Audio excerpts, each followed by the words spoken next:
it's interesting because in the work I've been doing for the last decade plus around organizational transformation, growing companies specifically, one of the things I've found interesting is that developing not just the current leadership, but getting them to develop, not waiting later, but actually to develop the next level of leadership behind them.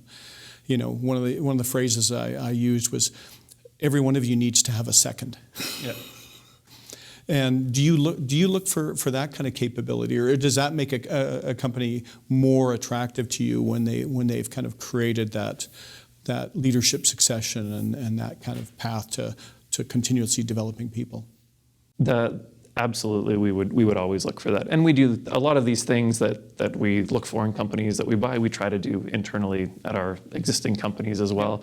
So in our main company, Tundra, all of our management team, there's 8, and every one of them is expected to have, we call it a 2IC, second in command, and in order to help them do that, we give training allowances and put people in courses and one-on-one coaching or group coaching, and make sure that they are building those business skills. And you do build business skills just by showing up to work. Right. But there is a formal training component to it as well. Yeah. And so when we look at companies, absolutely, we look at that first level of management and then who's behind them.